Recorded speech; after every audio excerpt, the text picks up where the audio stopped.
Saudamos todos os nossos amigos e irmãos com a graça e a paz do Senhor Jesus. Mais uma vez estamos juntos para estudarmos a palavra de Deus.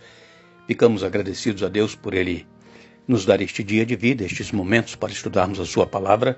Ficamos agradecidos a todos vocês que estudam conosco a Bíblia diariamente, vocês que compartilham esses estudos, que clicam no dedinho de joinha, e também nós agradecemos a vocês que nos escrevem dizendo de onde acompanham os estudos. Queremos aqui hoje mandar um alô especial para Irani, o seu esposo Batista, os filhos, e também para o Daniel, que é amigo da Irani, são todos lá de São Paulo.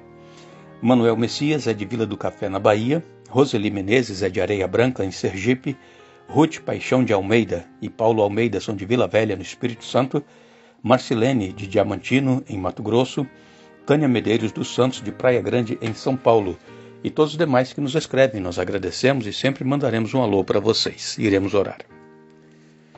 Eterno Deus e Pai que estás nos céus, aqui estamos diante da Tua presença, agradecidos por este dia de vida, por este momento que vamos ter para estudar a Tua palavra. Pedimos que o Teu Espírito Santo possa estar presente com cada um de nós, abrindo a mente para o entendimento e nos ajudando a viver estas verdades em nossa vida.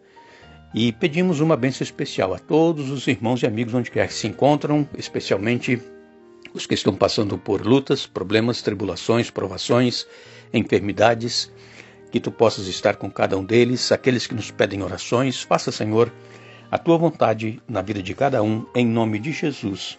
Amém. Vamos seguir com o estudo desta semana. Ontem nós falamos aqui a respeito do jejum, qual é o jejum que Deus requer de cada um de nós e que a maioria de nós, às vezes, estamos fazendo de maneira errada o jejum que Deus requer. Às vezes, nós nos preocupamos somente em ficar sem comer devido a algum problema que nós estamos atravessando e querendo que Deus nos abençoe. E assim como o povo judeu estava cobrando de Deus, que Deus não estava respondendo, que Deus não estava olhando para o sacrifício, que eles estavam fazendo de ficar sem comer. Então, Deus disse para eles, olha, vou lhes dizer por quê. É porque jejuam para satisfazer a si mesmos. Aí, vejam, irmãos, jejuam para satisfazer a si mesmos. Naquela ocasião, eles jejuavam para se aparecer para as demais pessoas. Como nós dissemos ontem, jejuavam em praças públicas, se cobriam de panos de saco, jogavam cinza na cabeça, ficavam orando com as mãos levantadas e as pessoas olhando, aquele lá está jejuando, ficava com o rosto desfigurado, porque estava sem comer. E como nós falamos ontem, irmãos, não é esse o jejum que Deus requer, satisfazer os nossos próprios desejos. O jejum que Deus requer é um jejum que nos leva à comunhão com Ele, à mudança de vida. Por quê? Diz aqui a palavra de Deus, Isaías 58, a partir do verso 7, a partir do verso 4, de que adianta jejuar se continuar a brigar e discutir? Com esse tipo de jejum, não ouvirei suas orações. Aí, irmãos, está a resposta. Com esse tipo de jejum, somente de ficar sem comer e continuar brigando, discutindo, tratando mal as pessoas, Deus não vai ouvir. Deus não vai aceitar o nosso jejum. Então, o que diz aqui? Vocês se humilham a cumprir os rituais, curvam a cabeça como junco ao vento, vestem-se de pano de saco, cobrem-se de cinzas. É isto que chamam de jejum? Acreditam mesmo que agradará ao Senhor? Agora vem, a partir do verso 6. Este é o tipo de jejum que desejo. Soltem os que forem presos injustamente. Aliviem as cargas de seus empregados. Libertem os oprimidos. Removam as correntes que prendem as pessoas. Repartam seu alimento com os famintos. Ofereçam abrigo aos que não têm casa. Deem roupas aos que precisam. Não se escondam dos que carecem de ajuda. Então sua luz virá como o amanhecer, e suas feridas sararão num instante. Sua justiça os conduzirá adiante, e a glória do Senhor os protegerá na retaguarda. Então vocês clamarão e o Senhor responderá. Aqui estou, ele dirá. Removam o jugo pesado de opressão. Parem de fazer acusações e espalhar boatos maldosos. Deem alimentos aos famintos e ajudem os aflitos. Então sua luz brilhará na escuridão, e a escuridão ao redor se tornará clara como o meio-dia. O Senhor os guiará continuamente e lhes dará a água quando tiverem sede e restaurará suas forças. Vocês serão como um jardim bem regado, como uma fonte que não para de jorrar. Reconstruirão as ruínas desertas de suas cidades e serão conhecidos como reparadores de muros e restauradores de ruas e casas. Aqui está, irmãos, que maravilha! A palavra de Deus, irmãos, ela nos orienta como é que nós deveremos praticar o jejum. Não é nós ficarmos sem comer e continuar brigando, fazendo intrigas, falando mal da vida alheia, tratando mal os nossos empregados. Não é este o jejum que Deus requer, irmãos. Então, se nós estamos jejuando dessa maneira, Deus não vai nos ouvir. Deus não pode nos responder e conceder as bênçãos que nós estamos pedindo. O verdadeiro jejum, diz aqui, olha, soltar os presos injustamente. Quantas pessoas nós estamos acusando injustamente, estão presas no nosso coração, no nosso pensamento, nós sentimos ódio de alguém. Então vamos liberar isso da nossa mente, do nosso coração. Vamos pedir a Deus que retire este hábito que nós temos de falar mal das pessoas. Aliviem as cargas dos seus empregados, libertem os oprimidos, removam as correntes que prendem as pessoas, repartam o seu alimento com os famintos e ofereçam abrigo aos que não têm casa. Como é que nós temos agido, irmãos?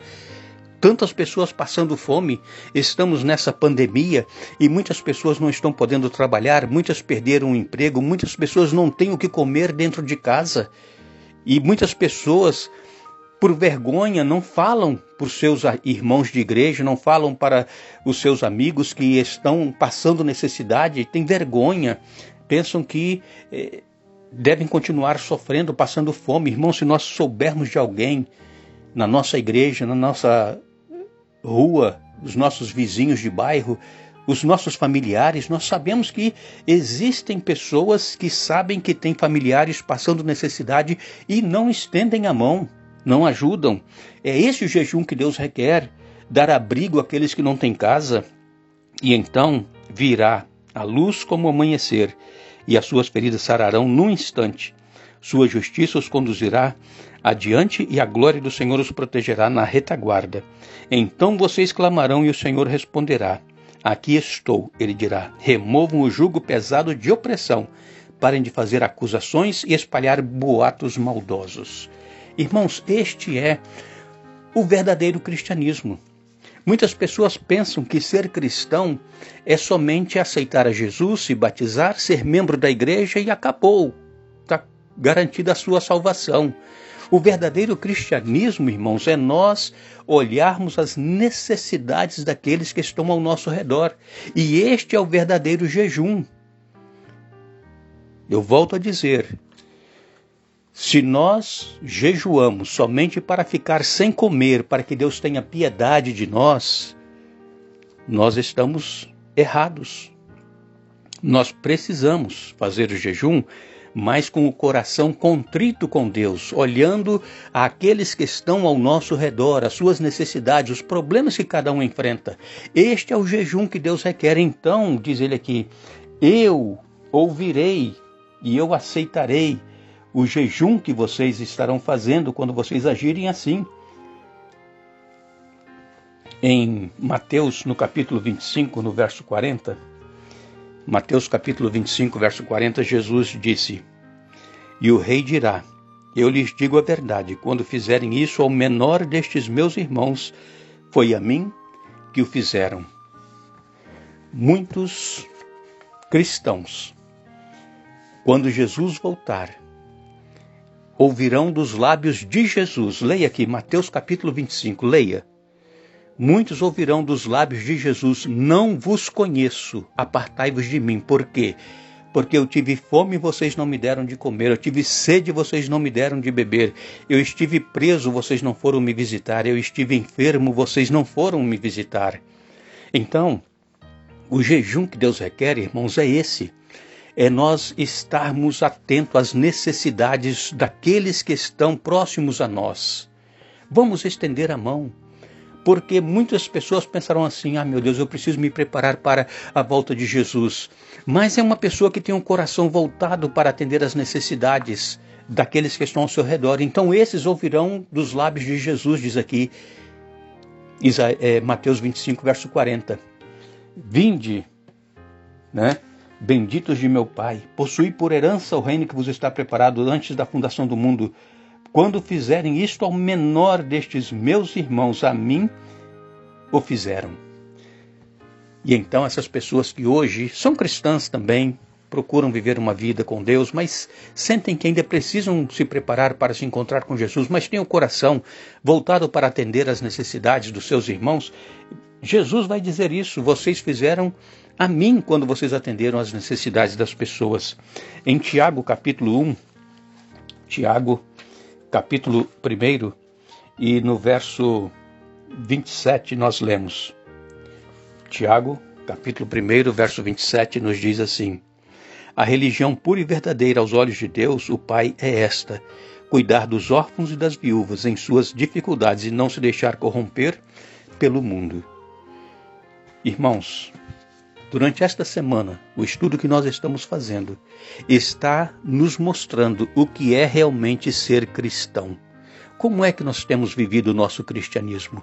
Um cristianismo egoísta, que nós só pensamos em nós, nos nossos familiares, não nos preocupamos com aqueles que estão sofrendo ao nosso redor? Ou o nosso cristianismo é um cristianismo de amor ao próximo, assim como Jesus nos demonstrou quando esteve aqui na terra e que Ele requer de cada um de nós? Atender às necessidades dos órfãos, das viúvas, atender às necessidades daqueles que não têm o que comer, daqueles que necessitam de uma visita, de uma oração. Este é o verdadeiro cristianismo, este é o verdadeiro jejum que Deus requer. Que Deus nos ajude a entendermos a sua vontade para com cada um de nós e vivermos estas vontades de Deus em nossa vida, e que possamos assim estar certos que estamos caminhando, fazendo a vontade de Deus, e que em breve estaremos com Ele na eternidade. Que Deus nos abençoe, que Deus nos dê um bom dia. Vamos voltar amanhã para dar sequência a este estudo, mas não nos esqueçamos: eis que crio novos céus e nova terra, e jamais haverá lembrança das coisas passadas. Isaías capítulo 65, verso 17. Que Deus nos abençoe.